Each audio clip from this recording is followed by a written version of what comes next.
आगे बढ़ेंगे। भिवानी पहुंचे स्वास्थ्य विभाग के NHM director doctor Randeep Singh Punia ने 3 दिन लगातार चलने वाले मेगा वैक्सीनेशन कैंप के सिलसिले में सामान्य हॉस्पिटल का दौरा कर व्यवस्थाओं का जायजा लिया। अस्पताल में उन्होंने वैक्सीन को लेकर बैठक की और जिले में 10 अतिरिक्त वैक्सीन सेंटर बनाए जाने के आदेश दिए।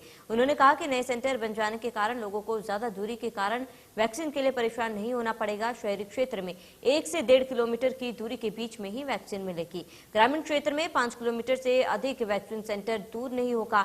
डॉक्टर पुनिया ने जिले में 100% वैक्सीनेशन के आदेश दिए हैं। डॉक्टर रणदीप सिंह पुनिया ने हमारे संवाददाता रवि जांगड़ा ने खास बातचीत की, देखिए। डॉक्टर रणदीप सिंह पुनिया आज विजिट पर निकले हैं। 3 जिलों का कार्यभार इनके पास है। बात चाहे भिवानी की करें, पलवल की करें या फिर फरीदाबाद की करें। फरीदाबाद और भिवानी में पहले ही बतौर सिविल सर्जन कार्य भी कर चुके, लंबे अरसे तक अच्छा खासा तजुर्बा अगर स्वास्थ्य सेवाओं की बात करें। बहरहाल वैक्सीनेशन की चाहे बात करें या फिर कोविड प्रबंधों की बात करें, एंटिसिपेटेड कोविड जो 3rd वेव की बात कही जा रही है, उसके परिप्रेक्ष्य में भी कहीं न कहीं चर्चा की गई है अधिकारियों के साथ। किस तरह की स्ट्रेटेजी अब अख्तियार की जाएगी आने वाले दिनों में, चाहे वैक्सीनेशन की बात करें। सर, पहला सवाल यही कि वैक्सीनेशन के मामले में हरियाणा को कहां खड़ा पाते हैं अगर स्थिति की बात करें, चाहे फर्स्ट डोज की बात करें, सेकंड डोज की बात करें। देखिए, वैक्सीनेशन के मामले में हरियाणा अग्रणी जो राज्य हैं उनमें से एक राज्य है। हमारी चाहे फर्स्ट डोज की आप परसेंटेज देखें, चाहे आप सेकंड डोज की परसेंटेज देखें। आप जहां तक के सवाल भिवानी का है, क्योंकि चूंकि मुझे भिवानी, फरीदाबाद और पलवल जिला दिया गया, उसमें आज पहले दिन में यहाँ भिवानी आया हूँ। मेरे साथ में डिप्टी डायरेक्टर हमारे डॉक्टर सुबेश सिंह है जो 3 दिन यहीं स्टे करेंगे।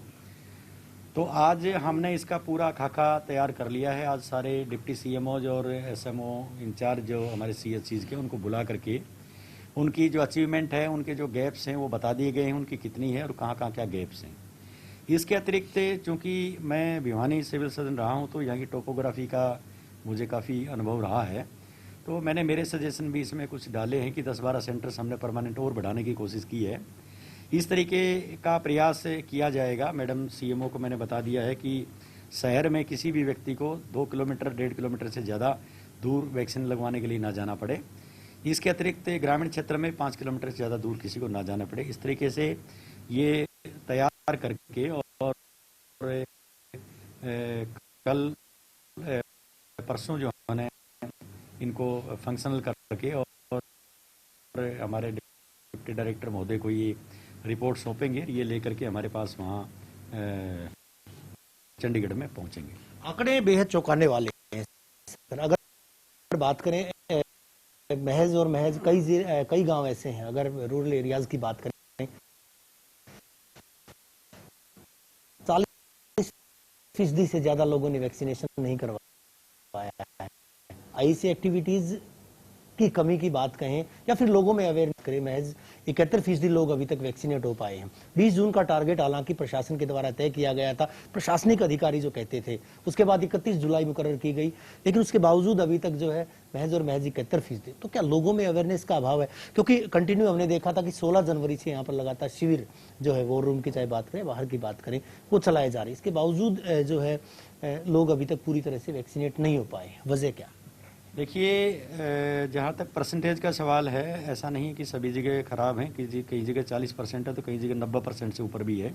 जैसे सुहासड़ा और लाहौर की बात करें तो 90% से ऊपर है। और भी कई हमारी पीएचसी ऐसी हैं जहाँ काफ़ी अच्छी परसेंटेज में वैक्सीनेशन हुआ है और वो फार फ्लंग एरियाज़ हैं। फार फ्लंग एरियाज में एक 80% होने का मतलब है कि वहाँ के जो चिकित्सक हैं वो बड़े तन्मयता के साथ काम कर रहे हैं और वो पब्लिक तक जा रहे हैं। इन्हीं सभी को डिस्कस करने के लिए आज जो मीटिंग हमने बुलाई थी उसको हमने सभी चिकित्सा अधिकारी, वरिष्ठ चिकित्सा अधिकारियों से साझा किया है और उनको सबको समझाया गया है कि हमारी जो रीच है वैक्सीन्स की है वो ग्रामीण क्षेत्र में 5 किलोमीटर से ज़्यादा दूर ना हो और शहरी क्षेत्र में 2 किलोमीटर से ज़्यादा दूर ना हो। उन एरियाज़ को चिन्हित भी कर लिया गया है, उन जगहों को चिन्हित कर लिया गया है जहाँ पर वैक्सीनेशन कम है, उसी को बढ़ाने के प्रयास करने के लिए। चूंकि मैं और डिप्टी डायरेक्टर दोनों यहाँ आए हुए हैं और चूंकि डिप्टी डायरेक्टर तो 3 दिन तक यहाँ रहेंगे, उसी रणनीति के अनुसार हम कार्य कर रहे हैं और बहुत कुछ उसमें से हमने आज आइडेंटिफाई किया जिसको स्वास्थ्य विभाग भिवानी लागू करेगा। और निश्चित तौर से मैं कह सकता हूँ कि 25 सितंबर तक मेरा विश्वास है कि भिवानी की 100% पब्लिक को वैक्सीनेट कर देंगे। वृद्धों, बुजुर्गों और खासतौर पर महिलाओं की बात करें, उनके लिए अलग से जो है लाइन्स की व्यवस्था किए जाने के सुझाव भी दिए गए हैं। इसके अलावा तमाम वो जगहें जहां पर लोगों की भीड़ भाड़ का आलम देखा जाता है, वहां पर भी कहा गया है कि इस तरह से CVC खोले जाएंगे, कॉमन वैक्सीन मिलेगा।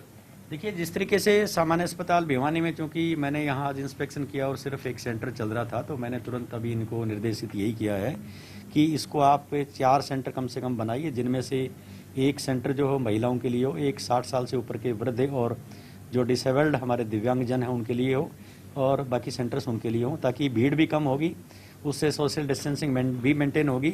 और निश्चित तौर से जब भीड़ कम होती है, भीड़ जब ज़्यादा होती है तो लोग बाग कई बार देख करके वापस चले जाते हैं, जब जगह मिलती है तो आकर के टीकाकरण करवा लेते हैं। इसके अतिरिक्त भी हमने भिवानी शहर में बहुत से सेंटर्स इस तरीके के आइडेंटिफाई आज किए हैं, जिसमें हांसी गेट भी हमारा है, जीतो वाला जोड़ भी हमारा है, और भी बहुत से। अभी आपने देखा होगा कि हमारे साथ इस शहर के जो NGO के रूप में कार्य कर रहे हैं कई सालों से, उन लोगों को भी हमने इस अभियान में जोड़ा है, जिन लोगों ने हमारा ये सेंटर्स आइडेंटिफाई किए। इसके अतिरिक्त हमारे जो रिटायर्ड जो कर्मचारी हैं स्वास्थ्य विभाग के, वो भी आज आए हुए हैं। इनको हमने इसीलिए बुलाया था कि वो लोग भी इसमें इनका सहयोग करेंगे। हम सब मिल करके और इस कार्यक्रम को जो चलाएंगे तो निश्चित तौर से हम 100% पब्लिक को वैक्सीनेट कर पाएंगे। वैक्सीनेशन हालांकि एक अल्टरनेट बताया गया है, सर विकल्प बताया गया है, तलाशा गया है कि इससे बीमारी जो है वो उसकी विभीषिकता नहीं देखने को मिलेगी। आपको क्या लगता है कितनी प्रतिशतता जो है अगर वैक्सीनेट लोग होते हैं, और कितने दिन तक उसकी वैलिडिटी मानी जा सकती है, पीरियड कितना माना जा सकता है कि एक बार फुल्ली वैक्सीनेट होने के बाद के जो शख्स है वो बीमारी से बच पाएगा या आगे डोज की आवश्यकता नहीं पड़ेगी?